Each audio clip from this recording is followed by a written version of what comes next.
Resume recording. Right. Thanks, Vern. Okay, we're back on track. So what's being done here in terms of soil loss are a whole series of what we call BMPs. Okay, and BMPs are a collective group of best management practices. Okay, and some of those management practices are engineering based, right? Putting in structures to control erosion. Other are managing organic material in the soil, and certainly a whole range are focused on managing vegetation. So this photograph here is an example of a BMP, a best management practice, where you've got a group of happy cows that are out in the field, and they are on one side of the fence that's being grazed. On the other side, the farmer, in this instance, is allowing that that grass to regenerate and grow, and then they will move those cattle to another area and then let the one on the left regenerate, right? So this is called rotational grazing.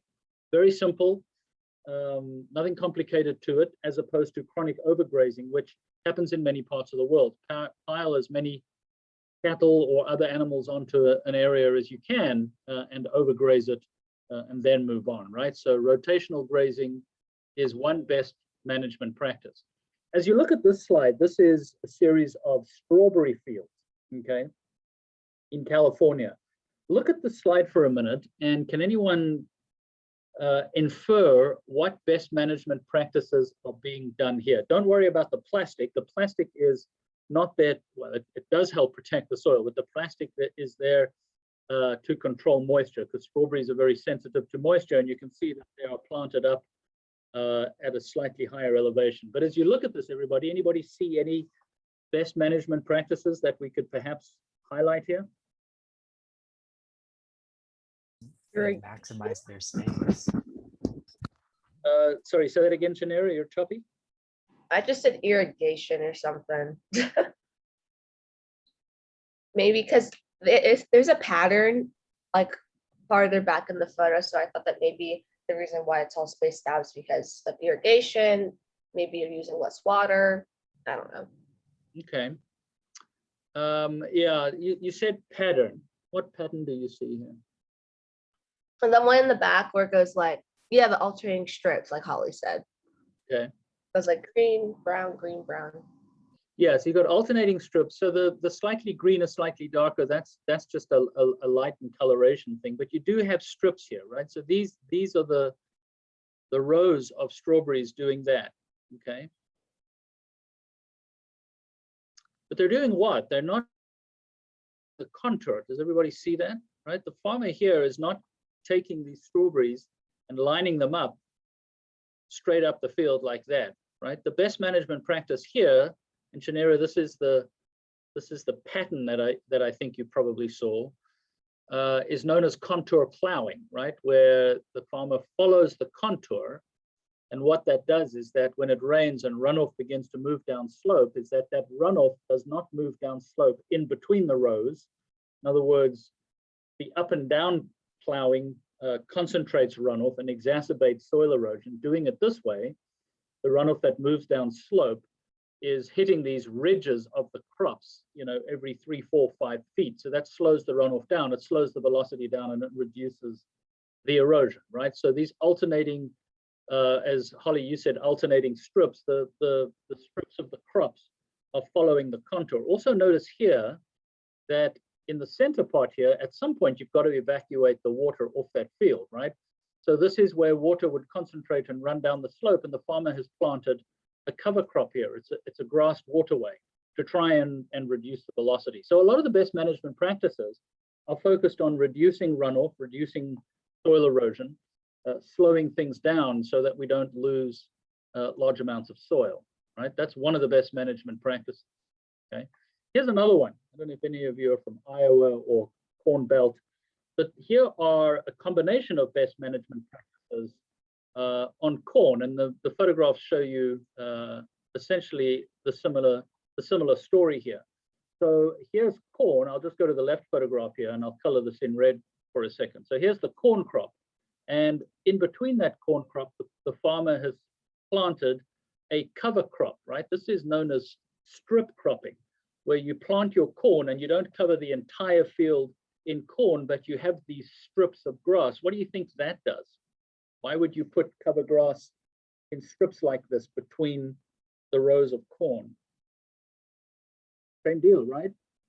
So any runoff and sediment that's being moved across that field gets deposited in these cover crops. This is almost invariably alfalfa grass. And notice that the cover crops themselves, the alfalfa grass, is again following the contour. So it's contour plowing.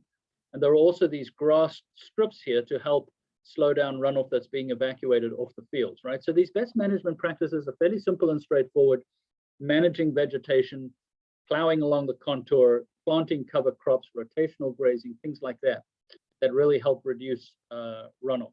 Okay. Here's another one. This is a best management practice, and I'll end off here. You can see here again, this is corn in the Midwest, and the farmer in the tractor here is following the contour. All right, so there's contour plowing. But another best management practice that's being used here is known as minimum tillage, right? What's going on here is at the end of the growing season, when the crop is harvested, instead of harvesting the crop, taking all the corn off and then plowing up the field, right? The farmer has left all that residue, all the residual corn, and is then planting next year's crop directly into the field. So the residue from the previous year acts as protection and as a cover crop. So a number of very simple best management practices that have gone a long way to reducing soil erosion around the world. So let me stop there and see if there are any questions on that before we then tackle chapter 10. Does that make sense? I think it's pretty straightforward. Did you say that the old corn is used for protection for the new corn? Yeah, it's not the old corn, it's the old corn stubble, right? The stalks and the stems on which the corn grows, right? So you take the corn off, and then what's left behind is the residue, the stubble. Does that make sense, Janera? Yes, thank you. Okay, cool. And that's left on the surface to protect the field. All right. So that was a quick 10 minutes that I needed to do to wrap up soil degradation. All right.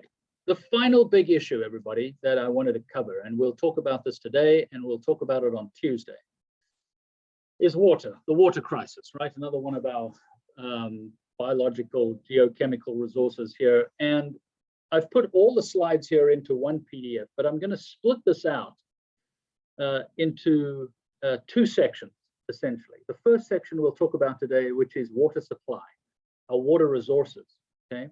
The second one, which we may get to a little bit today, but we'll certainly pick that up on Tuesday, is water quality, right? So in a sense, I've divided this up into water quantity, our resources, and water quality, pollution, okay?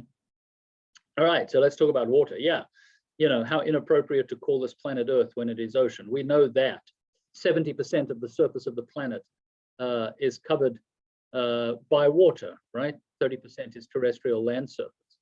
And the reality is, in many parts of the world, and I can speak from personal experience in Southern Africa here, people spend many hours a day trying to get potable water, right? Trying to get clean water. And clean water, not necessarily by our standards. We're very lucky, of course, to be able to turn on the faucet and out comes treated water, then we don't have to worry about that.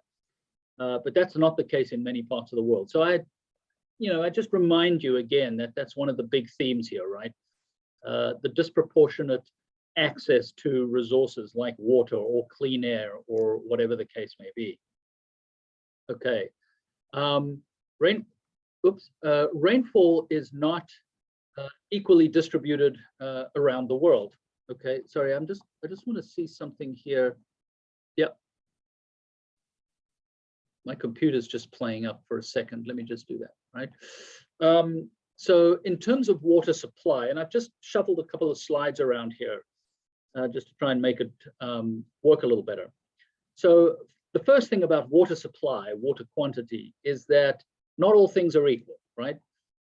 In terms of rainfall around the world, who gets what access to water. So this map here, anything in the dark blues are high rainfall amounts, right? So this is obviously the rainforests of Central Africa and the rainforests of Indonesia. Anything in the darker the blue, the higher the rainfall. And it's just to, I've left the units off here. It's just to make one single point, right? That there are parts of the world, right? Like the dry regions, the great deserts of the world, or the semi-arid regions of the world, where water supply is a significant issue, okay? There are other parts of the world where there is plenty of water, okay? And even where there is plenty of water, that doesn't necessarily mean that it's all that readily accessible, right? So here's what I mean by that. How can you have lots of rainfall and not have access to water? So let's focus in on this region over here. We talked about the Himalayas when it came to biodiversity, right? Mountains as being really important areas of biodiversity around the world. So let's just hone in here on the Himalayas, for example. This town in India is called Cherrapunji. Folks, this is the wettest city in the world. Well, it's not really a city, it's a large town. And it is a town that is up at a higher elevation in the foothills of the Himalayas. Now, India and other parts of South and Southeast Asia get a lot of rainfall through a seasonal circulation, of course, called the monsoon, right? You've probably heard of the monsoon. The monsoon, we don't want to get into the meteorology of it, but the monsoon is a summertime phenomenon where there is a huge amount of onshore flow coming off the Indian Ocean here, and that moisture that's brought in causes very large rainfall amounts across India, Nepal, Bangladesh, and so on, right? So there's huge amounts of moisture that are brought in. But what happens with a town like Cherrapunji that is halfway up the Himalayas is that warm, moist air rises up the mountain and it condenses and produces large amounts of rainfall on this side of the mountain, right? On the windward side of the mountain. So we see that around the world. We see it in the Cascades here, the desert Southwest, and so on. But I just want to draw your attention to this diagram at the bottom here. This shows the monthly rainfall amounts for Cherrapunji, right? The monsoon here starts really in late April and May and goes through to August. That's the monsoon period. Folks, look at these rainfall amounts, right? In July, Cherrapunji gets on average about 130 inches of rainfall in 1 month, right? Fort Worth gets 35 inches a year, okay? So these are enormous amounts of rainfall in this part of the world, but that doesn't necessarily mean that they can handle it, right? That they can actually make it useful and sustainable because of the flooding, right? It's hard to actually harvest that rainfall. So that's just another kind of thought and concept I wanted to get out there, that it's not just about living in wet areas, it's about being able to actually harvest that water. Okay, so where is the world's water? So this is an important diagram. This and the next one, folks, are an important diagram. And it's to try and give you a sense as to how much water we have on the planet, not the details of the percentages. I'm not going to ask you exactly what percent of our water sits in rivers, lakes, and streams, right? But I want to give you a context as to where the water is. So the left-hand diagram, I've just blown this up from the one in the book here. This is kind of an interesting way to look at the world's water. If we took all of the water on the planet, all of the water, right? Fresh water, ice, salt water in the oceans, okay? All of that water could be represented by this bubble that we see here on the left, right? This big bubble over here, which would have a diameter of about 830 miles. Now that's a big sphere, right? But all the world's water could fit into that bubble. Now, I don't know if that surprises you or not, but if we drained the oceans, that's what all the world's water would look like, okay? This little bubble here that's sitting over Kentucky-ish, right? That bubble has a diameter of about 160 miles, right? That represents all of the world's fresh liquid water in the ground, in rivers and lakes, right? So that's fresh groundwater and rivers and lakes. And this tiny little bubble that's sitting over Georgia here, that has a diameter of about 35 miles, represents all of the water in just our lakes and our rivers on the planet, okay? Now, I don't know if that seems weird to you or not, but it's just to simply make the point is that it seems like we've got this huge amount of water on the planet, but it's a finite resource, right? And when we start thinking about accessible water and potable water and clean water and drinking water, however you want to classify it, things become much more problematic. So just take a look at these pie charts on the right here. Okay, here's another way of contextualizing the world's water. If all the water on Earth was represented in these pie charts, this would be all of the world's fresh water, something like 2 to 2.5%. A tiny fraction of all the water on the planet would be our fresh water. Okay, does that make sense? The rest is all ocean water. If we take the fresh water, in other words, if we took this little slice of pie here and we brought it down to the bottom left and represented that as 100%, all the world's fresh water, you can see the vast majority of it is tied up in ice and snow, right? Sitting on Antarctica, Greenland, and other land-based glaciers. Okay, so I think that's another bit of a startling fact. So we've got a 2% slice, and then of that, a small fraction is actually our liquid water. And if we took the liquid water and represented that as a pie chart, almost all of it would be underground. In other words, the amount of water that we think of as being so widely available to us in lakes, rivers, and streams is a fraction of a fraction, right? It's a really small percent, okay? Question from Nolan, is the total amount of fresh water sustainable or is it decreasing? So that's actually an interesting question, Nolan. The amount of water on this planet is the amount of water, right? The amount of water doesn't change, okay? It gets cycled through the hydrological cycle. The amount of fresh water in terms of availability is decreasing, but that's more of a water quality issue. And we'll talk about that on Tuesday. Does that make sense, Nolan? It's a good question, right? Yeah, for sure. How sustainable is our water supply? Okay. So another way to look at it, right, is this may seem like a silly way to look at it, but this will be my final attempt to try and contextualize it. If we took all of the world's water and we put it into these gallon containers, right? So if we went off to Tom Thumb and we bought these milk jugs, okay, these gallon containers, okay, the total amount of water on the planet, let's put all of the water on the planet, 100% of all of our water, fresh, saline, oceans, everything. And let's represent that as 26 gallons of water, right? 26 containers, okay?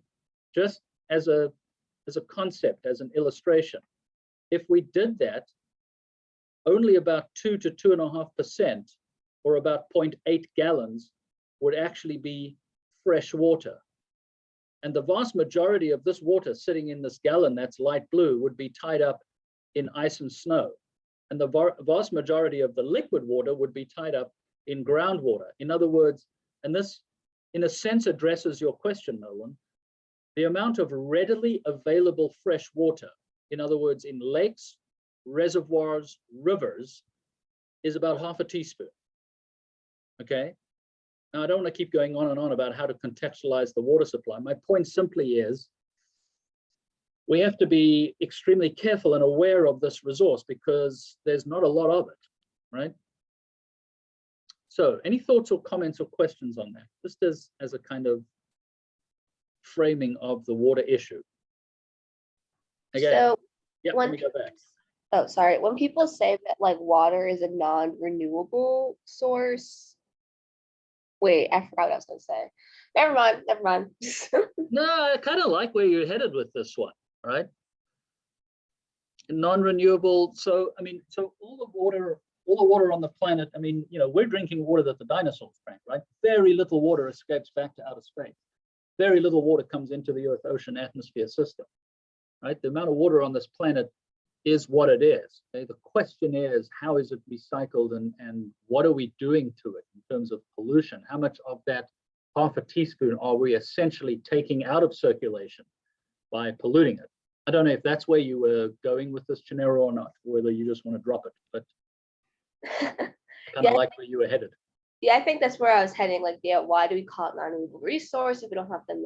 We don't have that much to renew. Like, I think I was correct in that ballpark. Yeah.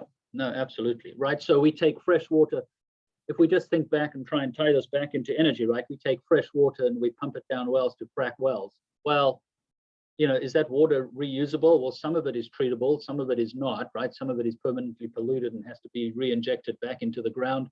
I mean, yeah, you know, this half a teaspoonful is still a lot of water. Okay, it's not like people are, as you know, it's not like 7.8 billion people are dying of thirst, but there are many parts of the world where that is the case, right? So water stress is enormous. And you know, to be frank with you, there are a lot of scientists who simply argue that the next wars, in fact, some of the current wars, are being fought over access to water, right? It's a major issue.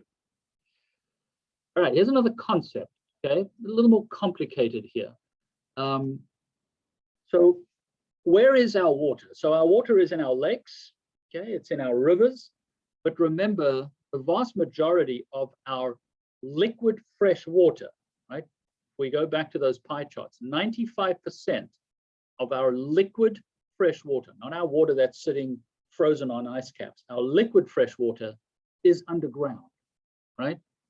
And if it's underground, it is in what we call aquifers. Okay, so that's a term you've probably heard of, right? An aquifer is just simply a geologic formation that can, one, store water, but very importantly, two, allow water to migrate and move and be pumped out of economically, right? So an underground aquifer is a store of water, an underground reservoir of water.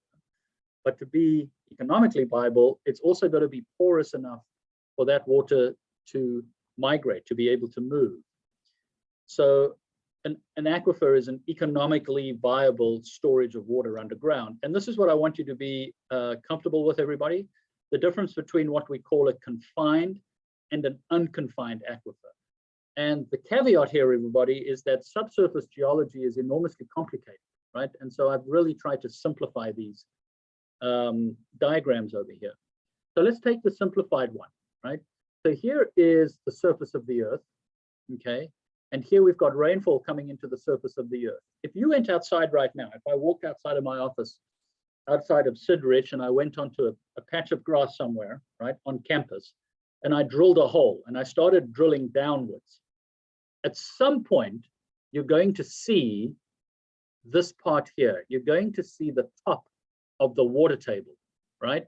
You'll see water filling in, and if you can't see it, you drop some piece of equipment down that can measure it. And I've taken this little square and blown it up here to try and illustrate this, right? The water table demarcates the boundary between soil that is unsaturated and soil that is saturated, okay? Does that make sense, right?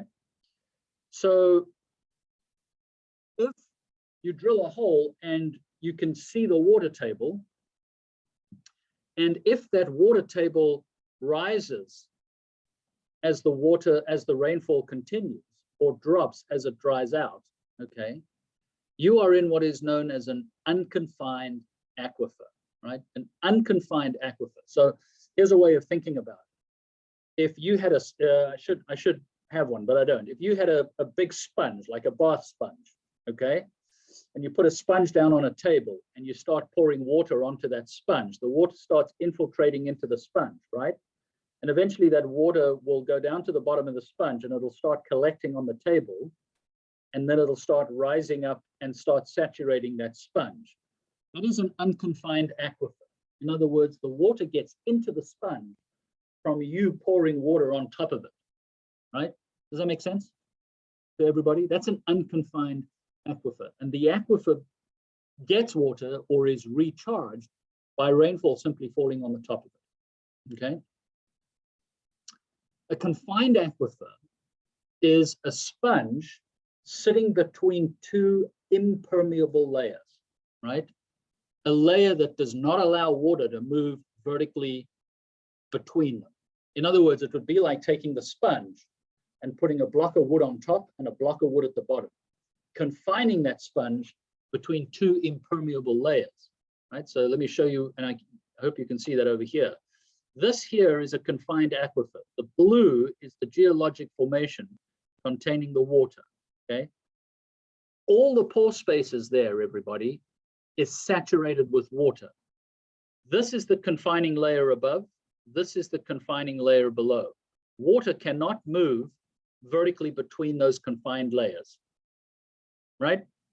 In other words, in a confined aquifer, the water is under pressure, okay? So if you were to drill a well, so this, let's take this one on the right-hand side here. This well is drilled down and it's drilled down and it's drilled down all the way into the confined layer. The water is under pressure and the water rises up to a certain level, right? Take a look at this one here. Here is a well and it's gone down and it's in the confined layer and the water rises up. And in this case, the water is under enough pressure that the water bursts out at the surface. In that case, you're very lucky. You don't have to put a pump down there and suck the water out. That is what is known as an artesian well or a free-flowing well. On the right-hand side here, you would have to go in and put a pump in here and pump the water out, right? So then the question is, let me just make one more point and then I want to make sure that you have any questions answered. If water cannot go vertically through this confined layer, how is this aquifer sustained? How is the water recharged into this aquifer? If we're pumping water out here, how do we keep this aquifer recharged? It's recharged somewhere else where that water table is exposed at the surface, right? Because geology doesn't just occur in horizontal layers. So this confined aquifer over here is actually an unconfined aquifer up here where the geology slopes up and the rainfall can get into the aquifer there. All right, questions. Confined versus unconfined aquifer. Confined aquifer is recharged directly from rainfall from above. That's the unconfined aquifer. The confined aquifer is an aquifer between two impermeable layers where the water's under pressure that you have to pump it out. I have a question. Let's go, Holly. Do you know where Barton Springs is? In Dude, Austin? So there's like it's a great golf course there. there's like these, like if you swim down in the bottom, there's like springs. Is that considered like a flowing artesian like style? Or Indeed it is. Yeah, okay. Indeed it is. Barton Springs, artesian flowing wells. Yeah, absolutely. Good question. Yeah. Okay, who's from this part of the world? There's got to be someone from San Antonio. Do we have any San Antonios? San Antonians? Nope. I'm from San Antonio. There we go, Ethan. San Antonio. All right, cool. Terrible basketball team. Great city. I'm kidding. All right. So, Ethan, where do you get your water from? From the Edwards Aquifer. There you go. Right. Awesome. Okay. So the Edwards Aquifer is a confined layer sitting underneath San Antonio. You know, something, and it varies, right? Something from, I don't know, 1,500 to 2,500 feet below the surface, right? So here is this awfully cool city of San Antonio, right? And somewhere down there, we have a group of rocks in blue. Now, I know it looks a little misleading, right? It looks like there's a swimming pool under San Antonio, but anything in blue here is a group of rocks called the Edwards group, and they're limestone rocks, right? So they're limestone, they're sedimentary rocks, they're marine organisms. And these limestones are highly fractured, right? For reasons that we don't have to worry about. If you're desperately interested, it has something to do with Texas once being under an ocean and then that ocean disappears and then under an ocean and the ocean disappears. We can talk about that at a different time. So we've got these limestone rocks sitting under San Antonio, okay? And they store water very well. They're a great confined aquifer. And they also transmit water very well.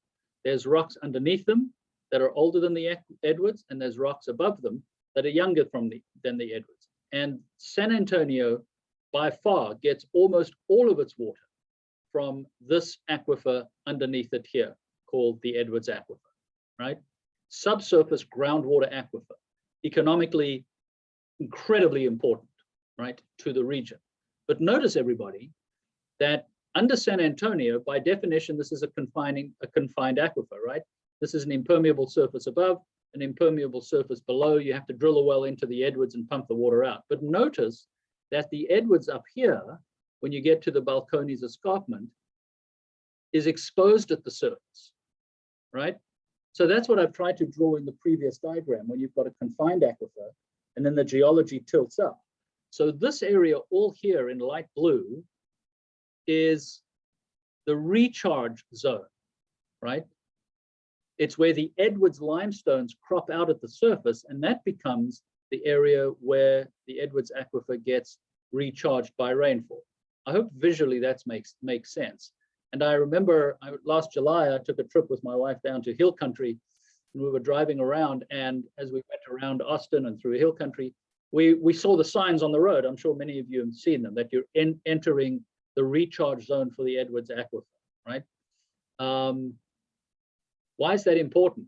The management of this area, okay, in the recharge zone is critical, because if you have pollution here, then those pollutants will migrate downwards and will ultimately migrate and end up under the city of San Antonio, right? So I hope visually that helps in terms of confined versus unconfined aquifers. Make sense? All good. Okay, cool. All right. Okay, final concept for the day, everyone. How much water do we use? Okay, so let's keep it US based at the moment. I'll tell you what numbers here are important, right? Again, I don't want to just throw numbers out for the sake of throwing numbers out, but there are a couple of important numbers here. So just like every 5 years, the Department of Agriculture assesses soil erosion in the US, the US Geologic Service, the US Geologic Survey, USGS, does an inventory of water use every 5 years, right? 2005, 10, 15, and they haven't come out with the 2020 data yet, which is still quite a long way. It normally takes about a year and a half to publish it. So here's the latest data, right? So it's a 5-year inventory, okay? So these numbers here, let me just explain what they are. They are the daily withdrawal of water in the US, right? So this 281,000 is 281,000, but look at the units here. The units are million gallons per day. So 281,000 million gallons per day. What that equates to, everyone, is 281 billion with a B gallons. Okay, so you're probably thinking, well, why am I not just saying 281 billion? Because if you get interested in water, they always express it here in the US in terms of million gallons per day. So we take out from our fresh water, groundwater, surface water, reservoirs, and streams, 281 billion gallons of water, 281,000 million gallons of water, each and every day in the US, right? The percentage here is the total percentage relative, the total freshwater withdrawal relative to the total withdrawal, right? So we take out 281 billion gallons of fresh water, and we take out 41 billion gallons of saline water, right? For industry and also for desalinization. Those two numbers, 281 and 41, add up to this number. This is the important number to remember, 322 billion, or 322,000 million gallons per day, right? That's the number I want you just to think about and to kind of park, 322 billion gallons per day, right? So folks, that's for everything, right? That's not coming out of our faucets for drinking water. That's for irrigation, thermal power, mining, fisheries, everything, okay? Domestic use and so on, okay? If we take that and just divide it, if we take the number in 2015 and we divide it by the US population in 2015, that's what we come out with in terms of how many gallons per person in the United States, almost 1,000 gallons per day, right? That is the GPC, the gallons per capita. So that is domestic water consumption in the US, 990 gallons per person. Now, that doesn't mean to say that you're taking 990 gallons and going and hopping in a bathtub, because that would be a gigantic bathtub, right? The per capita use includes irrigation for crops and thermo power. So it's just simply taking the total water withdrawal and dividing it by the population, if that makes sense. Okay. Are you saying that we use 1,000 gallons per person per day? Yes, but you're Okay. not, Keegan. You're personally not. That is your water footprint, including how much water is being used for power generation and for irrigation and everything. But if you just simply took the total amount of water that we withdraw divided by the population, does that make sense? Thank you. Yes, sir. Yeah, you bet. Okay, cool. All right, here's the good news. Okay, in 2005, that was above 400 billion gallons per day, right? So 2010 was down 14%, and 2015 down another 9% on top of that, right? We are becoming much more efficient in our use of water, okay, which is good, as we are becoming more efficient in our use of energy, okay. The 87%, remember, that's just from the previous slide, okay. That shows that 87% of all our water was fresh water. The bottom one here, this percentage, is the percentage of the fresh water that comes from surface water sources. So all that simply means is that every day we withdraw, you know, our 281,000 million gallons from fresh water, 70% of that comes from surface, lakes, reservoirs, and streams. 30% comes from the subsurface. Okay. By category, this is where we use our water, right? And I think this is an interesting graphic here on a number of levels, but it should be getting you to think about efficiency and where we begin to save water, right? So when we think about water use, what are the big two? Well, it's clear, right? Power generation and irrigation. Almost 80% of all of our water withdrawal goes to those two, power generation and irrigation, okay? So let's just look at irrigation for a second. So we are becoming more efficient in our water use for irrigation, okay? By technologies and by spray technologies, not just pumping water out and spraying it during the middle of the afternoon where it'll evaporate.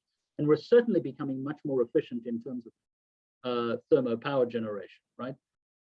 A large reason why we have seen that water footprint drop from over 400 billion gallons per day in 2005 to where we are now, a large reason for that in thermo power generation, of course, is that we are using more and more renewables, right? So we've seen renewables grow from 1% to 15%, solar and wind.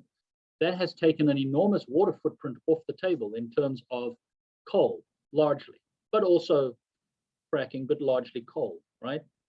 So, you know, it's a complicated picture, but it's also quite an encouraging picture, I think, okay? Just a couple of other things, public supply, right? That's coming to your faucet and so on. Don't be confused with domestic here. Domestic is really any domestic use that is off the national water grid. So those are people on private wells, right?